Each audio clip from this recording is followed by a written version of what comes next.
Welcome friends, প্রত্যেকের স্বাগত আমাদের ইউটিউব চ্যানেলে।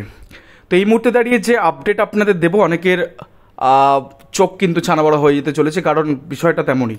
তো কাট অফ মামলার নয়া মোড় যেমন হাইকোর্টে আজকে হলো, ঘটনাটা ঘটেছে, তারপরে ভিডিওটা কোথাও গিয়ে করা। তিরস্কৃত হলে প্রাথমিক শিক্ষা পর্ষদের সচিব, সেই সাথে পর্ষদের আইনজীবী। জেনারেল প্রার্থীর করা কাট অফ মামলায় বিপাকে প্রাথমিক শিক্ষা পর্ষদ। আর কাট অফ মামলায় রায় কী হতে চলেছে তার একটা ধারণা আজকে দিয়ে দেবো এই ভিডিওর একদম শেষে।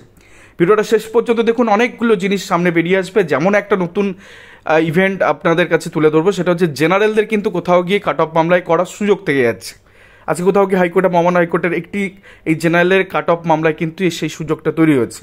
প্রথমে ক্ষমা প্রার্থী আপনাদের কাছে, কারণ সেই মামলাটা আমরা বলেছিলাম যে এই মামলাটা খারিজ হতে চলেছে, বাট মামলাটা খারিজ না হয়ে মামলাটা কিন্তু অন্য একটা মোড় নিয়ে নিল। তো নয়া মোড় এই মামলায় যেমন দেখা যাচ্ছে, তেমনি আরও একটা বিষয় আপনাদের জানাবো যে আমাদের চ্যানেল শুধুমাত্র এসসি এসটি ওবিসি নিয়ে কথা বলে না। যে সমস্ত প্রার্থী ডিপ্রাইভ, সে হতে পারে জেনারেল, হতে পারে এসসি এসটি ওবিসি, যাই হোক না কেন, তাদেরকে নিয়ে আমাদের চ্যানেল সবসময় কথা বলে। সবসময় যোগ্য বঞ্চিত যারা, তাদের হয়ে আমরা আওয়াজ তুলেছি, সে যে ক্যাটাগরিই হোক না কেন। তো আজকের গোটা অংশটায় ম্যাক্সিমাম যে অংশটা নিয়ে কথা বলো সেটা হচ্ছে জেনারেল প্রার্থীদের নিয়ে। এর আগে আমরা এসসি এসটি ওবিসি নিয়ে কথা বলেছি, কিন্তু আজকের টোটাল ইন্টার ভিডিওটা হচ্ছে জেনারেল প্রার্থীদের নিয়ে। তো চলুন শুরু করা যাক। তো 2023-এ দায়ের করা একটি মামলা, সেই মামলাটা হচ্ছে কাট অফ মামলা। কাট অফ মামলা একজন জেনারেল প্রার্থী তিনি মামলা দায়ের করেন মহামান্য হাইকোর্টের কাছে, এবং সেটা বর্ধমান ডিস্ট্রিক্টের। তো সেক্ষেত্রে তিনি কি করেন, তিনি টেটের স্কোর এখানে দেখতে পাচ্ছেন, মাধ্যমিকের স্কোর দেখতে পাচ্ছেন, এইচএস স্কোর দেখতে পাচ্ছেন যে কত কত আছে, এবং ইন্টারভিউ এবং অ্যাপটিটিউড টেস্টে কী ধরেছে আপনাদের একটা বিষয় দেখায়। মিনিমাম মার্কস অ্যাজিউম, অর্থাৎ তিনি ধারণা করে নিচ্ছেন তিনি 1-1-2 পাবেন, অর্থাৎ ইন্টারভিউতে 1 এবং অ্যাপটিটিউড টেস্টে 1। তো এইবার যেহেতু তিনি আইটিআই, একাধিক আইটিআই করে পাননি, তো তিনি ধরে নিয়ে মামলাটা করেছেন। তো ধরে নিয়ে তার স্কোর কত দাঁড়াচ্ছে, 14.794। এটা কিন্তু ক্রিস্টালাইজ নয়, আবারও বলছি, তিনি ধারণা করেছেন, এবং সেটা পরবর্তী ক্ষেত্রে অ্যাজ পার পর্ষদের রিপোর্টে কিন্তু সেটা পরিবর্তন হয়েছে।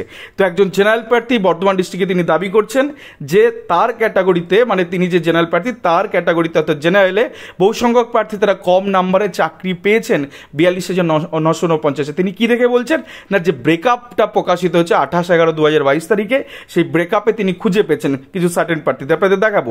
তো তার কোড হচ্ছে 18। তো 18 বর্ধমানের কোড, সেখানে দেখুন তিনি 14 পয়েন্ট সামথিং কিছু একটা নাম্বার অ্যাজিউম করে নিয়েছেন, এবং সেক্ষেত্রে বহু সংখ্যক প্রার্থী, অর্থাৎ সেই 18 নাম্বার কোড দিয়ে যারা যারা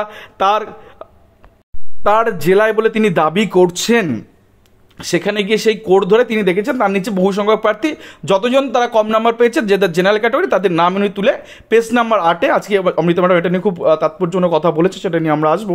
তো এইটা কিন্তু তিনি উল্লেখ করেছেন যে তার নিচে এতজন প্রার্থী রয়েছে, কারণ পর্ষদ মিডিয়াম উল্লেখ করেনি, পর্ষদ কোথায় কে মাইগ্রেট হচ্ছে সেটা উল্লেখ করেন। ব্রেকআপ তালিকায় এই জাতীয় জিনিস নেই, মিডিয়াম নেই, আর সেক্ষেত্রে উল্লেখ নেই যে কে কোন ডিস্ট্রিক্টে গিয়ে পেয়েছে। তো ডিস্ট্রিক্ট ওয়াইজ ব্রেকআপ যেমন বেরোয়নি, তেমন মিডিয়াম ওয়াইজ ব্রেকআপও বেরোয়নি। সেই জায়গা থেকে এই প্রার্থী তিনি সার্টেন কোর্ট দেখেছেন, মামলা করেছে।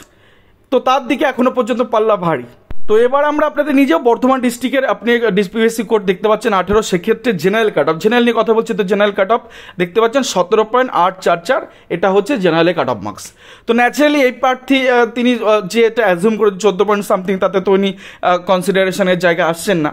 কিন্তু আজকে মহামান্য হাইকোর্টে কিন্তু খেলাটা অন্যভাবে ঘুরে গেছে। আমরা বলেছিলাম এই মামলা খারিজ হয়ে যাবে, কিন্তু বিশ্বাস করুন, ভাবতে পারিনি যে এমন একটা ঘটনা জেনারেল প্রার্থীদের সাথে ঘটবে, এবং কোথাও গিয়ে আগামী দিনে জেনারেল প্রার্থীদের কিন্তু ভাগ্যশ্রীকে আরও এই কাট অফ মামলা কিন্তু ছিটতে চলেছে। তার কারণ হচ্ছে জাস্টিস অমৃতা ম্যাডাম পরিষ্কার, পর্ষদ এক্ষেত্রে একটা এফিডেভিট দেয়, সেই এফিডেভিটে আপনাদের দেখাবো, সেখানে এই প্রার্থীর নাম্বার ডিসক্লোজ করেছে, এবং সেক্ষেত্রে সেই প্রার্থী আরেকটু নাম্বার তার বেড়েছে, কারণ তিনি 1-1-এর জায়গায় তিনি 1.5-3 পেয়েছেন।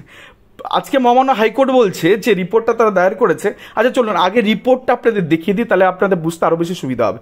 তো রিপোর্টে দেখুন এই প্রার্থীকে 1.5 ধরে তার নাম্বার দাঁড়াচ্ছে 15.794। তো তিনি অ্যাজিউম করেছেন 14 পয়েন্ট সামথিং, সেটা হয়ে গেল 15.794। আর কাট অফ মার্কস জেনারেলের ক্ষেত্রে কত, 17.844। তবুও তিনি কনসিডারেশন করে আসছেন না। এবার ঘটনাটা কী ঘটেছে আজকে হাইকোর্টে আজকে আইনজীবী যিনি দাঁড়িয়েছেন পর্ষদের তরফ থেকে, সৈকত ব্যানার্জি বাবু, তিনি আজকে কোথাও গিয়ে মুখ থুবড়ে পড়লেন, কারণ তিনি যে রিপোর্টটা দাখিল করেছেন সেখানে যে পৃষ্ঠা নাম্বার 8-এ যেটা আপনাদের দেখালাম, যেখানে গিয়ে প্রত্যেকটা প্রার্থী এই 14 নিচে যারা চাকরি পেয়েছে সমস্ত প্রার্থীর নাম, রোল নাম্বার এখানে উল্লেখ করেছে। এবার প্রাথমিক শিক্ষা পর্ষদ বলছে বা পিটিশনার আইনজীবী দাবি করছে, আচ্ছা বলুন তো এই যে এরা তো এই কোডেরই, তাহলে কি এই পর্ষদের আইনজীবী বলতে পারবে যে এই কোন কোডে কে গেছে? কারণ সেটা তো প্রাথমিক শিক্ষা পর্ষদ ডিসক্লোজ করেনি। তাহলে মাননীয় বিচারপতি মহোদয় আপনি অর্ডার দিন, সমস্ত যে এমপ্যানেল ব্রেকআপ যারা 42 আসন অনুযায়ী চাকরি পেয়েছে সমস্ত এমপ্যানেল প্রার্থীদের মিডিয়ামটা বলা হোক এবং কোন ডিস্ট্রিক্টে সে মাইগ্রেট হচ্ছে সেটা বলা হোক। তো যাক, সেটাতে প্রথমে একটু অপোজ করছিলেন প্রাথমিক শিক্ষা পর্ষদের আইনজীবী এবং জাস্টিস অমৃতা ম্যাডাম রীতিমতো তিরস্কার করলেন পর্ষদ সচিবকে যে এটা কী ধরনের রিপোর্ট, যেখানে প্রাথমিকের এই মামলায় একজন পিটিশনার যখন দাবি করছেন যে তার নিচে এতজন চাকরি পেয়েছে, যে লিস্ট আপনারা দেখতে পাচ্ছেন, তাহলে এইটা এরা কারা কোথায় চাকরি পেল সেটা আপনি কেন বলছেন না? কেন বলছেন না যে 18 পাওয়া কোর্টের এই প্রার্থীগুলো অমুক ডিস্ট্রিক্টে গেছে? তো এটা আপনি কী ধরনের রিপোর্ট পেশ করেছেন? এটা একটা রিপোর্ট হলো? রীতিমতন এরকম তিরস্কার বা প্রাথমিক শিক্ষা পর্ষদের যিনি সচিব তাকে তিরস্কৃত করলেন, বলে এটা তিনি করতেই পারেন না, এবং সেই সাথে আইনজীবীকেও অনেকগুলো কড়া কড়া ভাষায় মন্তব্য তিনি করেন যেগুলো তার পক্ষে খুবই নেতিবাচক। সেখানে প্রাথমিক শিক্ষা পর্ষদের যিনি আইনজীবী ছিলেন তিনি কার্যত মুখ থুবড়ে বলেন ম্যাডাম আমি উইথড্র করে নিচ্ছি রিপোর্ট। একটা রিপোর্ট এতদিন পরে সাবমিট হচ্ছে মহামান্য হাইকোর্টে, বলছেন আমি উইথড্র করে আমি নতুন রিপোর্ট দিচ্ছি আমি ওই বিষয়ে। তো যাই হোক, আলটিমেটলি যেটা আসলো সেটা হচ্ছে এই যে যতজনের নাম আপনারা দেখতে পাচ্ছেন, এদের কে কোথায় আদতে মাইগ্রেট হয়ে গেছে এবং আদতে তারা কোন কোন জেলায় চাকরি পেয়েছে এবং তাদের মিডিয়াম সমস্তটা উল্লেখ করে নতুন করে এফিডেভিট দায়ের করতে বললেন, এবং সেটা ডেট বেঁধে দিলেন 13 তারিখ, মামলাটা 18 তারিখে রাখছে। তো জেনারেলদের একটা সুযোগ কিন্তু এক্ষেত্রে হয়ে যাচ্ছে, কারণ জেনারেলরা এইরকম ডিস্ট্রিক্ট ওয়াইজ যেহেতু ওরা ডিসক্লোজ করেনি কে কোথায় কোন ডিস্ট্রিক্টে চাকরি করছে, এটা পর্ষদের ফল্ট। পর্ষদের ঘাড়ে কিন্তু এখন আপাতত বন্দুকটা থাকছে, তার কারণ হচ্ছে পর্ষদ ডিসক্লোজ করে তো পিটিশনাররা বুঝতে পারছে না যে কে কোন জেলায় চাকরি পেয়েছে। 23-25 কাট অফ থেকেও খানিকটা পরিষ্কার না, কারণ অনেকে মাইগ্রেশন হয়ে গেছে। তো সেইখান থেকে দাঁড়িয়ে কিন্তু কোথাও গিয়ে এই প্রার্থীর মামলাটা কিন্তু বুমেরাং হয়ে গেল পর্ষদের তরফে। এখন দেখা যাক আলটিমেটলি এর মধ্যে যদি একজনও তার নিচে নাম্বার পান, তিনি যে নাম্বারটা পেয়েছেন 15 সামথিং, আর এই প্রার্থী যাদের তালিকা তিনি তুলে ধরেছেন তার মধ্যে যদি একজনও কম পান, যেটা কিনা জাস্টিস অমৃতা ম্যাডাম এফিডেভিট চেয়েছেন তাদের কাছে, যদি বেঁধে যায় তাহলে ইনি কিন্তু অ্যাকোমোডেশনের জায়গায় তৈরি হবে। এবার আপনাদের আরও দুটো সার্টেন ডিস্ট্রিক্ট আপনাদের দেখাবো, তো চলুন দুটো ডিস্ট্রিক্ট দেখে নিন। ধরে নিন ডিস্ট্রিক্ট হচ্ছে নর্থ 24 পরগনাস। আমরা জানি অ্যাডিশনাল প্যানেলে একটা নাম, বিতর্কিত নাম, সেটা হচ্ছে তনুশ্রী মুখোপাধ্যায়, যিনি উত্তর 24 পরগনা জেলাতে তার স্কোর হচ্ছে 12.744 পেয়ে তিনি চাকরি করছেন। আমরা জানি যে এই জেলায় 15 সামথিং এরকম একটা cut off, official cut off 23-5 দিয়েছে। এখন মজার বিষয় হচ্ছে এই তনুশ্রী মুখোপাধ্যায়কে আপনি ব্রেকআপ তালিকা আপনি খুঁজে পাবেন যে যার নাম্বার দেখুন সেম, মানে 12.744 পেয়েছেন, ইন্টারভিউতে সম্ভবত 1 পেয়েছেন। তো সেক্ষেত্রে তিনি উত্তর 24 পরগনা জেলায় চাকরি করছেন, কিন্তু পর্ষদ কাট অফ কি দিয়েছে না 15 পয়েন্ট সামথিং একজনের নাম দিয়ে বলেছে এ লাস্ট কাট অফ জেনারেল।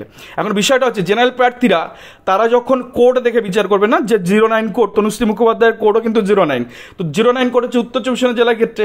তো 09 কোডে ধরুন একজনকেও 15 পেয়েছে, কারণ 15 পয়েন্ট সামথিং কিছু হচ্ছে আপনার জেনারেল কাট অফ, যে 15 পেয়েছে জেনারেলে সেও কিন্তু এখন কোর্টে দ্বারস্থ হতে শুরু করবে। তার কারণ হচ্ছে 15 নিচে যতজন আছে সবাইকে তিনি পার্টি করে বা সবাই নামের তালিকা তৈরি করে তিনি কোর্টের দ্বারস্থ হবেন আগামী দিনে, এবং তিনি কোর্টকে বলবেন যে এরা কোথায় মাইগ্রেট হচ্ছে আমাকে দেখান। কারণ পর্ষদ এই ব্রেকআপ নিয়ে কিন্তু কিছু বলেনি, মিডিয়াম উল্লেখ করেনি, ডিস্ট্রিক্ট উল্লেখ করেনি যে কে কোথায় মাইগ্রেশন হয়েছে। তো আমার কাছে যেটুকু অ্যাভেলেবেল তথ্য আছে আমি সেটার বেসিসে আসবো। এবার তনুশ্রী মুখোপাধ্যায় আমরা ডেফিনেট করে বলছি ইনি উত্তর 24 জেলায় চাকরি পেয়েছেন, কারণ অ্যাডিশনাল প্যানেলে তার যে তালিকা আছে সেখানে অ্যাডিশনাল প্যানেলে তিনি উত্তর 24 পরগনায় চাকরি করছেন। তার স্কোর যদি 12.744 হয়, তো অনেক জেনারেল প্রার্থী তার উপরে রয়েছেন, অনেক সংরক্ষিত প্রার্থী তার উপরে পেয়েছেন, তাহলে তনুশ্রী মুখোপাধ্যায় যদি এই নাম্বারে চাকরি পান তাহলে তারা কেন পাবে না? তো জেনারেল প্রার্থীরা কিন্তু কোড দিয়ে এবং এই সমস্ত যদি এই একটা তনুশ্রী মুখোপাধ্যায়ের মতন যদি বেঁধে যায়, তাহলে কিন্তু বহু সংখ্যক প্রার্থী এটাকে দিয়ে হয়তো জেনারেল হোক বা এসসি ওবিসি যাই হোক না কেন, তারাও কিন্তু নিজেদের অ্যাকোমোডেশনের জায়গা তৈরি করতে পারবেন। তো এটা একটা ঘটনা গেল উত্তর 24 পরগনা। এবার আপনাদের দেখো 4249 হুগলি ডিপিএসসির ঘটনা। তো দেখুন এখানে যে প্রার্থীর নাম রয়েছে ডিস্ট্রিক্ট দেখুন লেখা আছে Hooghly medium Bangla, category unreserved, caste হচ্ছে জেনারেল। পলাশ বাঙাল বলে যে যিনি চাকরিটা পেয়েছেন তার স্কোর দেখুন 14.399। বহু প্রার্থী 17, 17.5, 16 এরকম নাম্বার পেয়েও কিন্তু তারা বঞ্চিত।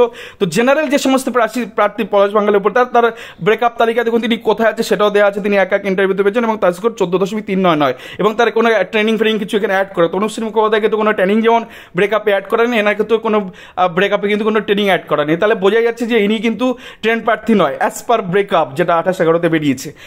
তো সেখান থেকে দাঁড়িয়ে এটা পরিষ্কার বলা যাচ্ছে যে হুগলি ডিপিএসসির ক্ষেত্রে যে অ্যাডিশনাল প্যানেল পরবর্তী ক্ষেত্রে হয়েছিল, সেখানে গিয়ে পলাশ বাঙাল আমরা দেখিয়ে দিচ্ছি যে তিনি এই ডিস্ট্রিক্টের, কারণ এগুলো তো আর এই হুগলি লেখা জিনিসটা তো আর আমরা নিজেরা তৈরি করছি না, এটা কেউ না কেউ দিয়েছে এবং সেটা সেই অথরিটি দিয়েছে যারা প্যানেল তৈরি করেছে। তো সেইখান থেকে এটা বোঝাই যাচ্ছে।